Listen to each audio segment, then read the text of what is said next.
ونعوذ بالله من شرور أنفسنا ومن سيئات أعمالنا من يهده الله فلا مضل له ومن يضلله فلا هادي له وأشهد أن لا إله إلا الله وحده لا شريك له وأشهد أن محمدا عبده ورسوله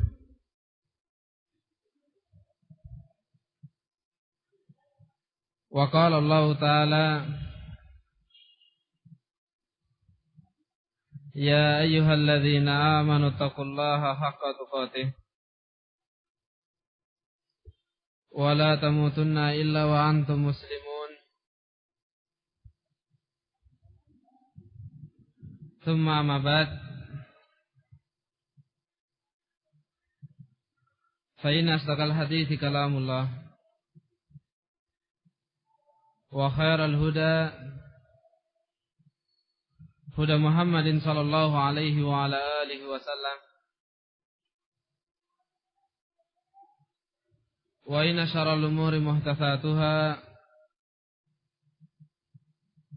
وكل محدثة بدعة وكل بدعة ضلالة وكل ضلالة في النار.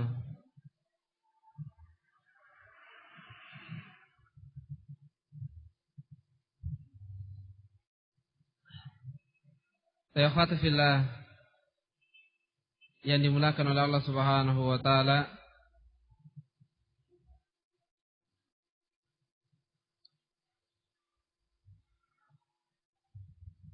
kita melanjutkan kembali pembahasan kita, yaitu seputar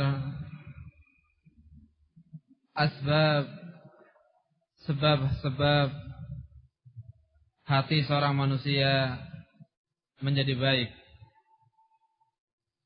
ataupun salim. Kita ingatkan kembali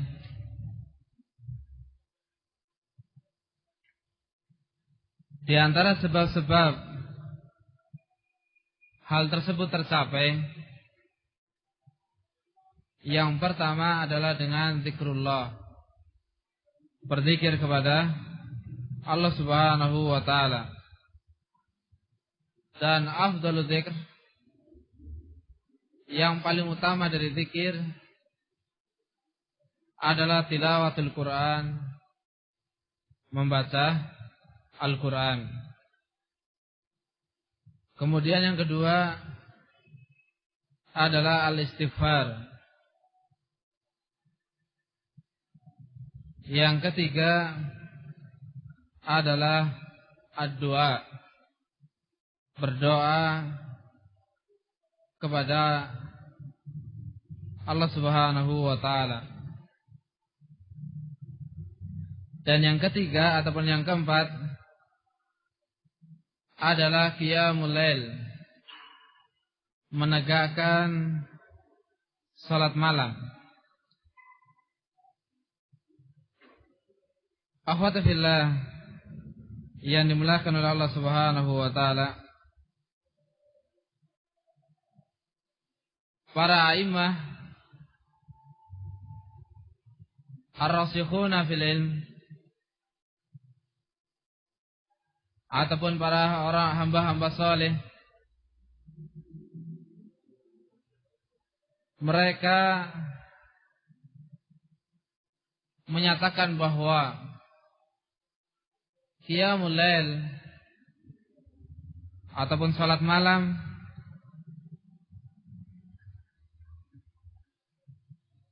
adalah sebuah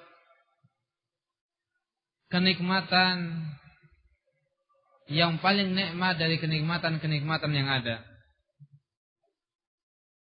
Bahkan salah satu di antara mereka pernah menyatakan, ahlul lail fi lailihim, orang yang selalu menegakkan salat malam, maka pada malam mereka itu alat min ahli lahwi, itu lebih senang, lebih nikmat daripada ahlul lahwi fil lahwihim, orang yang senangnya mengerjakan perkara-perkara yang sia-sia dalam pekerjaan mereka. Orang yang selalu mengerjakan perkara-perkara yang sia-sia, yang tidak ada manfaatnya, tentu mereka akan senang sekali mengerjakan hal tersebut. Ketika mendapatkan kesempatan untuk mengerjakan hal itu, mereka akan bahagia.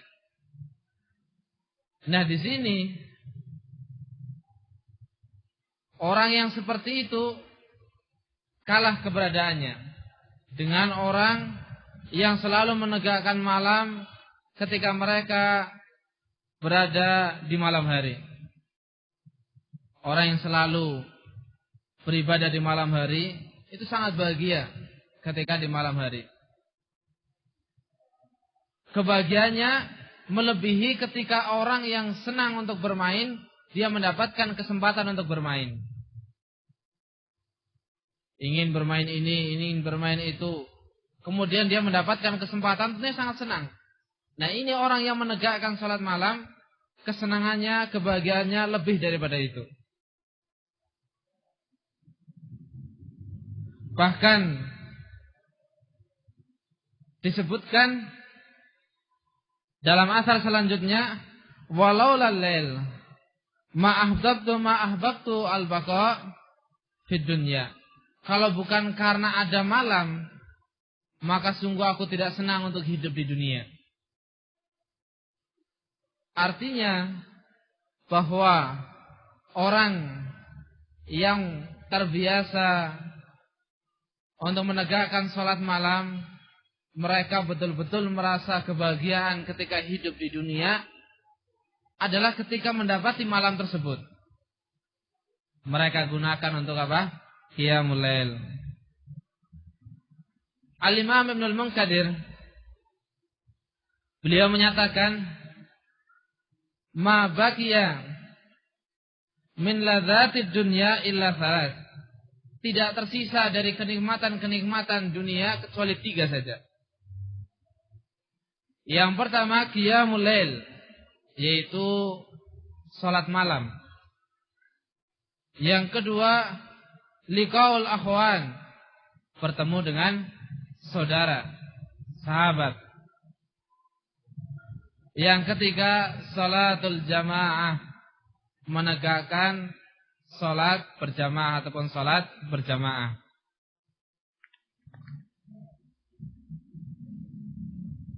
Tiga ataupun 2 dari 3 perkara ini sebagian orang merasa sangat berat. Bahkan terkadang seorang dia memiliki rumah di depannya ataupun di depan masjid, rumahnya berdampingan dengan masjid, ataupun bahkan dia berada di depan masjid walaupun bukan apa? Bukan rumahnya di situ. Ketika datang waktu sholat, dia tidak menegakkan sholat berjamaah. Bahkan mungkin dia tidak menegakkan sholat. Padahal dia adalah apa? Ketika ditanya apa agamamu, dia mengatakan agamaku Islam. Tetapi kenyataannya demikian. Sangat berat untuk menegakkan sholat berjamaah. Enggak subuhnya, enggak zuhurnya, enggak asarnya, enggak maghribnya, enggak isanya. Kita lihat saudara kita tinggalnya bersebelahan dengan apa? Masjid. Ketika dikumandangkan untuk azan, dia asik di rumah. Ketika ditegakkan iqamah, dia asik di rumah. Ketika kaum muslimin di masjid sedang menunaikan sholat berjamaah, dia duduk di depan rumah ataupun dia santai di sekitar masjid tanpa ada rasa keinginan untuk ikut sholat berjamaah. Padahal para imam menjelaskan bahwa di antara kenikmatan yang tersisa di dunia ataupun di antara kenikmatan-kenikmatan yang ada di dunia adalah sholatul jamaah, sholat dengan berjamaah. Dan juga apa? Dari 3 perkara ataupun dari 3 perkara ini 2 berat di sebagian orang adalah qiyamul lail, menegakkan sholat malam. Banyak sekali kita lihat orang memiliki kemampuan untuk apa? Bergadang dalam malam harinya. Dari sore sampai jam 3 sampai jam 4 dia memiliki kemampuan untuk bergadang. Tetapi ketika dia diperintah untuk bangun di akhir malam, dia betul-betul merasa berat untuk apa? Mengerjakannya. Atau dalam keadaan dia bergadang, dia diperintah untuk menyisihkan waktunya sebentar untuk menegakkan sholat malam, dia tidak mampu untuk mengerjakan hal tersebut ataupun merasa berat untuk mengerjakannya. Ini keberadaan apa? 2 perkara tadi sangat berat di sebagian orang. Padahal akhwati fillah yang dimulakan oleh Allah Subhanahu wa taala, bahwa qiyamul lail adalah salah satu dari sebab-sebab hati seorang manusia itu menjadi baik. Hati seorang manusia menjadi hidup. Kehidupan seorang manusia menjadi baik. Dijelaskan asar-asar yang ada, dijelaskan pula oleh Rasulullah SAW bahwa ketika seseorang di malam harinya dia menegakkan qiyamul lail, menegakkan salat malam, maka dia bangun ataupun maka dia di pagi harinya dalam keadaan semangat, bukan dalam keadaan malas. Masih di awal harinya, masih di pagi harinya, dia sudah memiliki semangat. Dia sudah memiliki apa? Semangat. Semangat untuk beraktivitas ini dan itu. Semangat untuk melanjutkan peribadahan kepada Allah Subhanahu wa taala dan seterusnya dari apa yang akan ia kerjakan.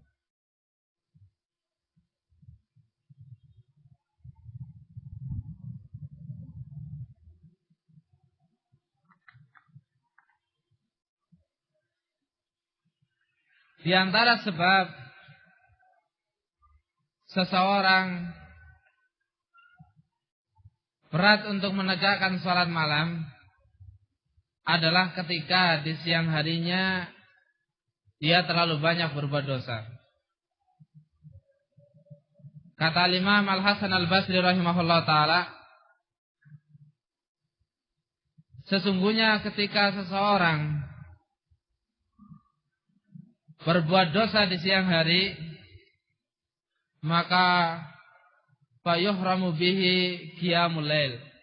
Dia diharamkan dengan dosa tersebut, dengan sebab dosa tadi, untuk menegakkan salat malam. Artinya, kalau kita ingin dimudahkan oleh Allah Subhanahu wa taala untuk menegakkan salat malam, yang seharusnya bagi kita adalah kita menjaga diri dari dosa ataupun dari mengerjakan perbuatan dosa di siang harinya. Ini apa yang diajarkan, apa yang dibimbingkan oleh Al-Imam Al-Hasan Al-Basri rahimahullah ta'ala.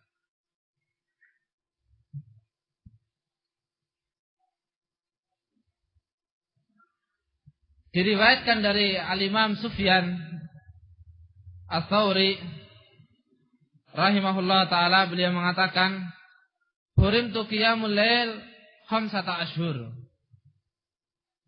Aku diharamkan untuk menegakkan salat malam selama 5 bulan. Artinya bahwa selama 5 bulan ini beliau tidak pernah menegakkan salat malam.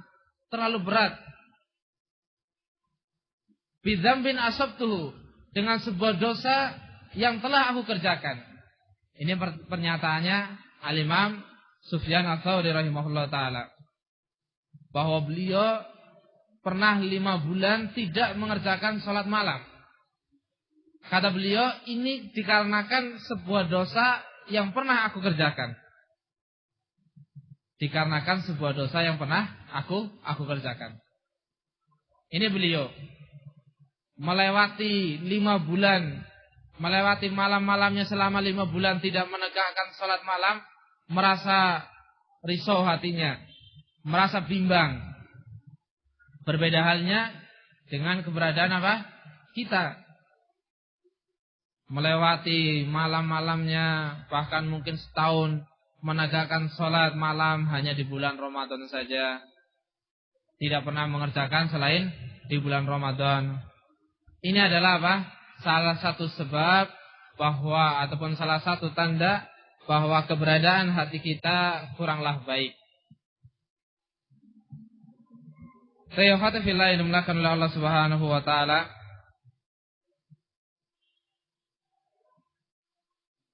Rasul alaihi salatu wasalam pernah ditanya oleh salah seorang sahabat. Kata penanya, "Ayyul amali ahabbu ilallah?" Amalan apa yang paling dicintai oleh Allah Subhanahu wa taala?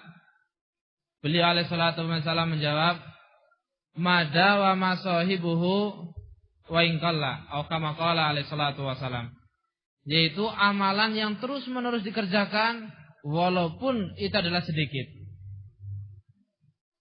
Artinya bahwa ketika kita memiliki banyak sekali kegiatan, punya pekerjaan ini itu yang menghabiskan waktu, sehingga mungkin ketika sampai ataupun kita berada di malam harinya sangat lelah,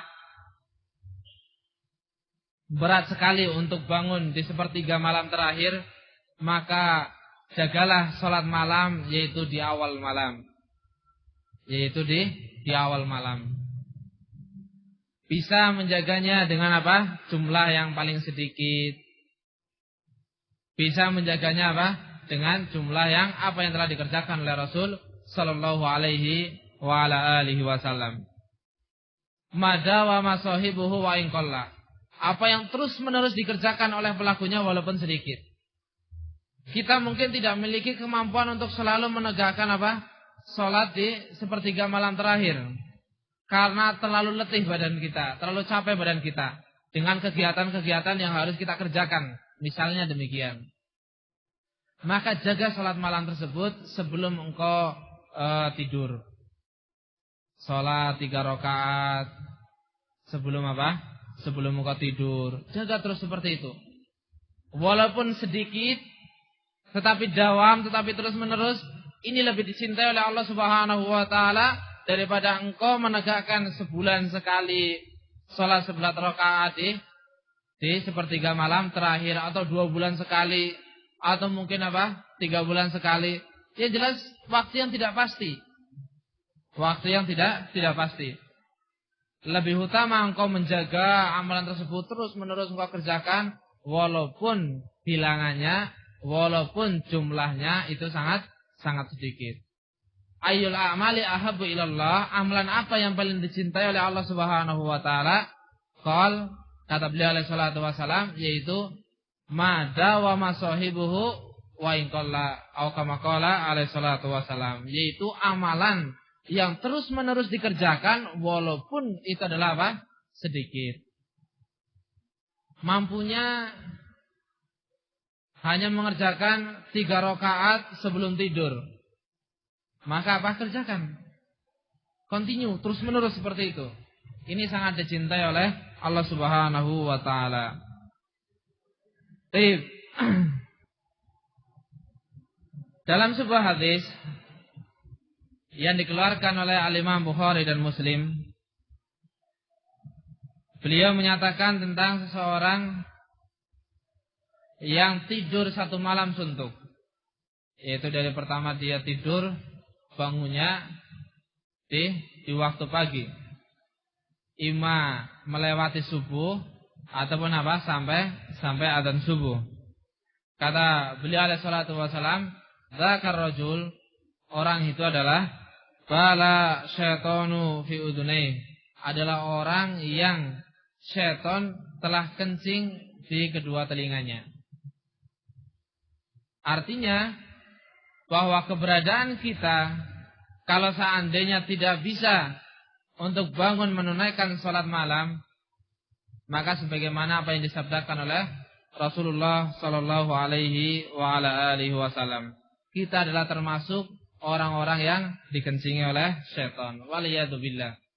Kita berlindung kepada Allah Subhanahu wa taala dari keberadaan yang demikian. Betul-betul dihinakan oleh syaitan. Mungkin kalau seandainya engkau bisa merasakan, engkau akan marah. Tapi karena engkau mungkin tidak bisa, karena engkau tidak bisa merasakan zatnya, maka apa? Engkau tidak marah. Salah satu ataupun di sana ada penjelasan bahwa bala syaitan bukan ma'nawiyah tapi zatiyah. Bukan apa? Semata-mata hanya maknanya saja, akan tapi zatnya. Artinya syaitan benar-benar apa? Mengencingi telingamu.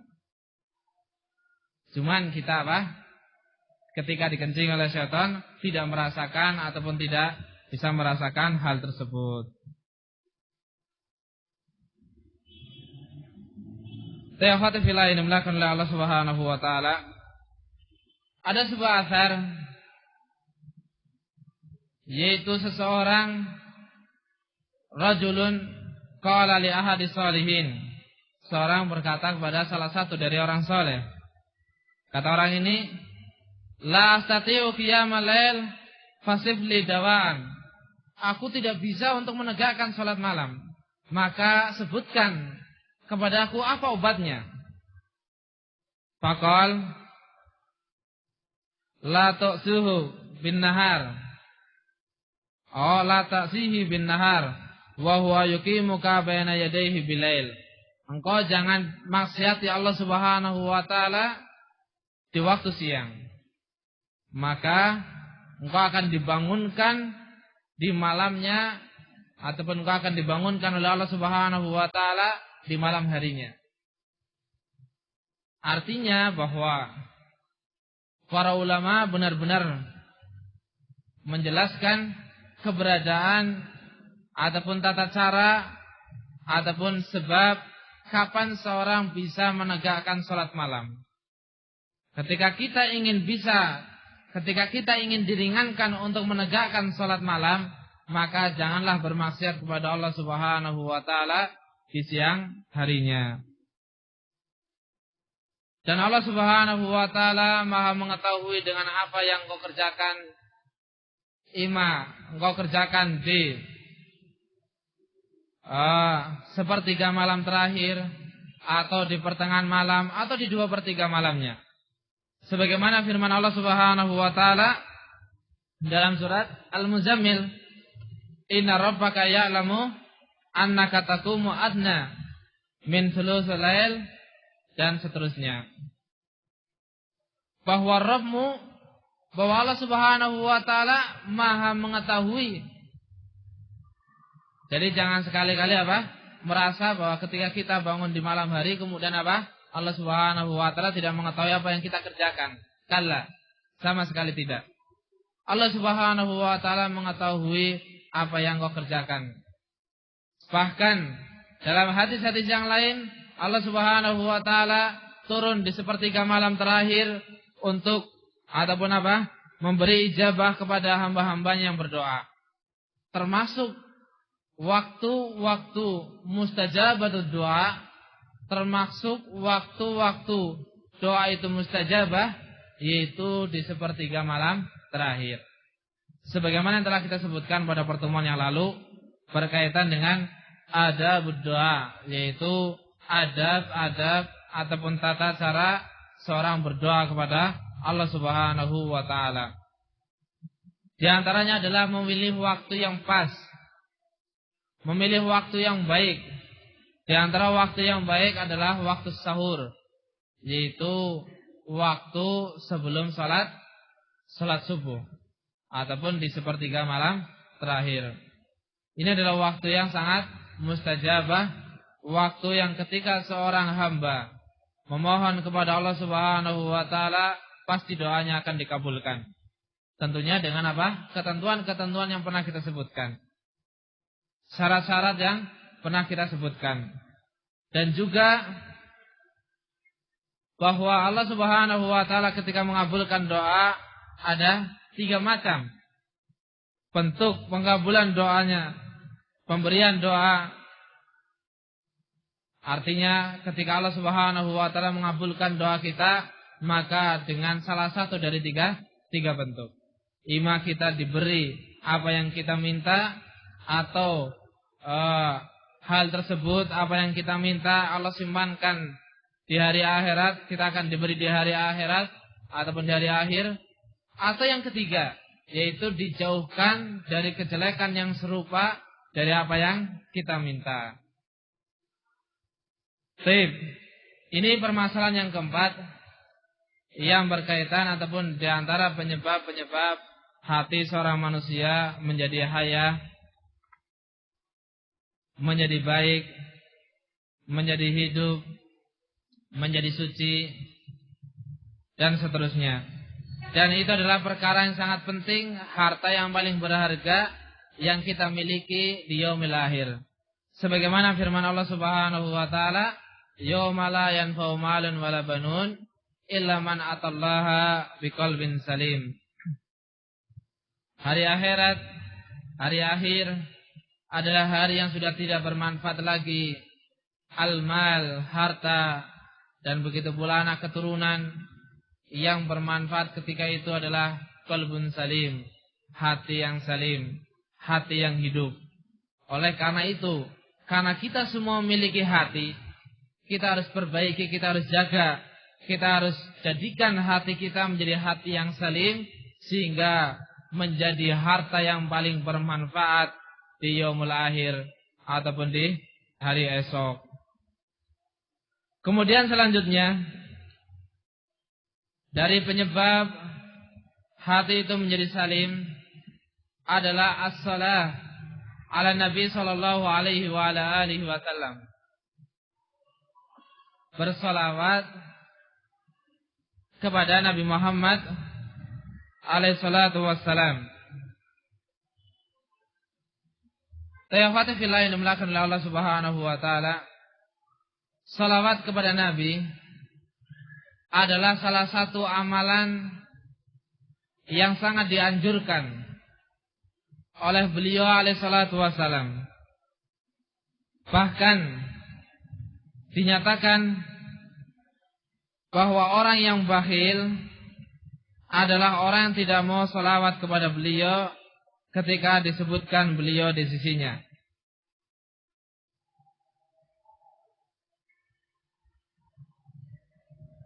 Baik.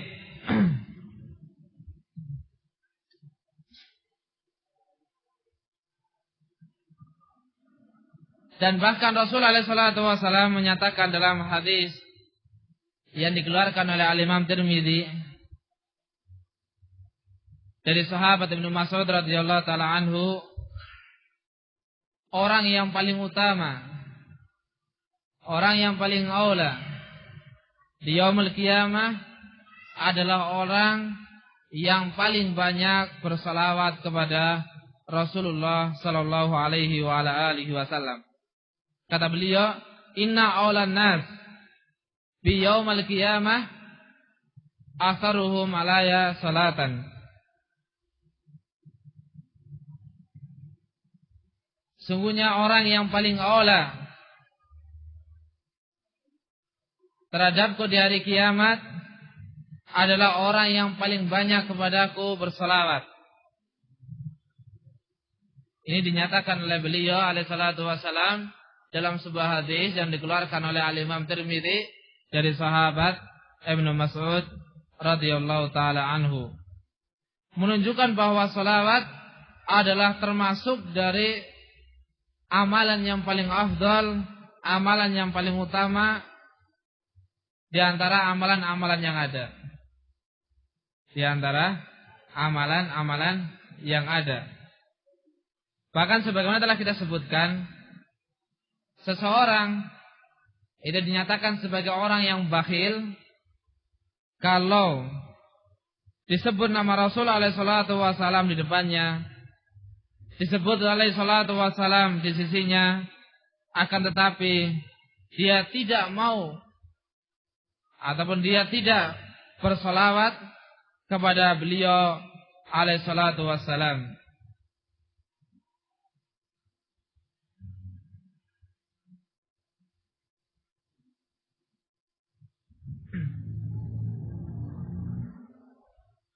Rasul alaihi salatu wasallam pernah menyatakan dalam sebuah hadis yang dikeluarkan oleh Al-Imam Muslim dari sahabat Abu Hurairah radhiyallahu taala anhu, menyebutkan tentang keutamaan orang yang berselawat kepada beliau. Kata beliau, "Man shalla alayya wahidatan sallallahu alaihi asyran." Barang siapa yang bersolawat kepadaku satu kali saja, bersolawat kepada beliau alaihi salatu wasalam satu kali saja, maka sallallahu alaihi asyran, Allah subhanahu wa ta'ala akan balas untuknya 10 kali. Kita bersolawat kepada beliau alaihi salatu wasalam satu kali saja, disebut telah berkata Nabi Muhammad, kemudian kita mengucapkan sallallahu alaihi wa ala alihi wasallam satu kali saja. Kata Rasulullah alaihi salatu wasallam, sallallahu alaihi asyran, Allah akan balas dengan 10 kali. Dibalas oleh Allah Subhanahu wa taala 10 kali. Bahkan Al-Imam Al-Iraqi rahimahullah taala ketika menjelaskan keberadaan seperti itu, tidak semata-mata hanya dibalas dengan apa? 10 salawat. Akan tetapi dicatat baginya 10 kebaikan, kemudian dihapuskan darinya 10 kejelekan, kemudian diangkat untuknya 10 derajat. Orang yang bersolawat kepada Nabi alaihi salatu wasallam sekali, maka apa? Orang tersebut dibalas oleh Allah Subhanahu wa taala 10 kali, kemudian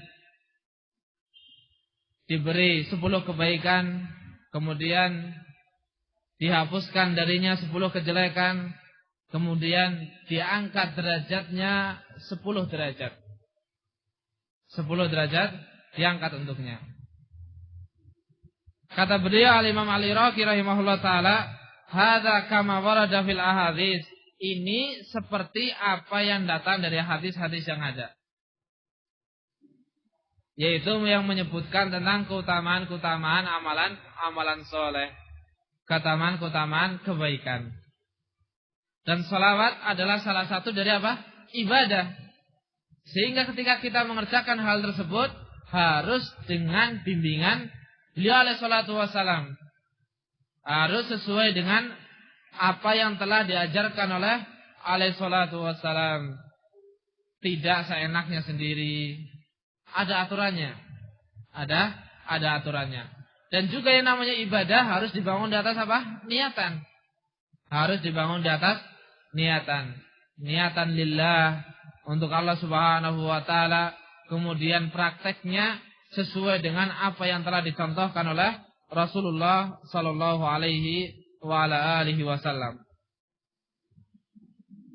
Ada beberapa kaifiyah salawat. Salah satunya adalah sebuah hadis bahwa Rasul alaihi salatu wasallam pernah ditanya, "Amarana Allahu an nusalliya 'alaika ya Rasulullah, fa kaifa nusalli 'alaik?" Allah Subhanahu wa taala memerintahkan kepada kita untuk selawat kepadamu. Maka bagaimana cara kita berselawat kepadamu? Kemudian dalam potongan hadisnya, qulu, katakanlah, Allahumma salli ala Muhammad wa ala ali Muhammad kama shallaita ala Ibrahim wa barik ala Muhammad wa ala ali Muhammad kama barakta ala Ibrahim fil alamin innaka Hamidum Majid. Ini apa yang diajarkan oleh Rasul alaihi salatu wasallam.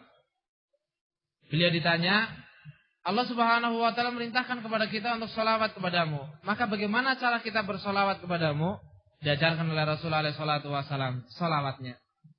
Salah satu kaifiyah, salah satu sighah konteks sholawat kepada junjungan kita Nabi Muhammad sallallahu alaihi wa ala alihi wasallam. Ini sebagaimana hadis yang datang dari Al-Imam Muslim ataupun hadis yang dikeluarkan oleh Al-Imam Muslim dari sahabat Abu Mas'ud Al-Ansari radhiyallahu taala anhu. Ringkasnya fatifillah yang dimulakan oleh Allah Subhanahu wa taala bahwa salawat adalah salah satu dari sebab hati kita menjadi hidup, hati kita menjadi baik. Karena dia adalah termasuk dari ibadah yang diperintahkan oleh Allah Subhanahu wa taala kepada kita semua. Al-Imam An-Nasa'i wa Tirmidzi wa Ibnu Hibban rahimahullahu taala pernah mengeluarkan hadis yang berbunyi al-bahilu man dzukirtu indahu falam yusalli alayya. Al-bahilu, orang yang bakhil itu adalah orang yang aku disebut namanya di sisinya, akan tetapi dia tidak mau bersalawat kepadaku. Dengan jelas Rasulullah SAW menyebutkan bakhil. Artinya kalau kita tidak bersalawat ketika Nabi Muhammad SAW disebut Muhammad SAW ataupun An-Nabiyyu Muhammad, kita tidak mengucapkan sallallahu alaihi wa ala alihi wasallam, itu termasuk dari apa? Kategori orang yang bakhil. Sebagaimana telah kita sebutkan hadis yang dikeluarkan oleh Al-Imam Nasa'i wa Tirmidzi dan juga dikeluarkan oleh Al-Imam Ibnu Hibban rahimahullah taala. Rahimahumullah taala. Rasulullah SAW pernah menyatakan al-bakhil, orang yang bakhil adalah orang yang ketika aku disebut di sisinya, akan tapi dia tidak mau bersolawat kepada aku, tidak mau mengucapkan kalimat yang ringan, akan tapi pahalanya sangat besar. Sallallahu alaihi wa ala alihi wasallam. Berat untuk mengucapkan hal tersebut. Ini beberapa faedah yang bisa kita sampaikan pada pertemuan kali ini, dan insyaallah akan kita tambah lagi faedahnya yang berkaitan dengan as-shalah ala Nabi sallallahu alaihi wa ala alihi wasallam. Mudah-mudahan bermanfaat bagi kita dan mudah-mudahan bisa terus-menerus memperbaiki keimanan kita, terus-menerus bisa menambah keimanan kita kepada Allah Subhanahu wa taala, dan mudah-mudahan bisa sebagai motivasi untuk kita, penyemangat untuk kita dalam beribadah kepada Allah Subhanahu wa taala, terkhususnya adalah ibadah qiyamul lail, yaitu menegakkan salat malam. Karena salat malam adalah salat ibadah yang banyak sekali faedahnya, yang kalau seandainya kita sebutkan satu pertemuan saja tentunya tidak cukup untuk menyebutkan faedah-faedah seputar lail. Wallahu a'lam bishawab. Naktafi bihadzal qadar. Subhanakallahumma bihamdik asyhadu an la ilaha illa anta astaghfiruka wa atubu ilaik.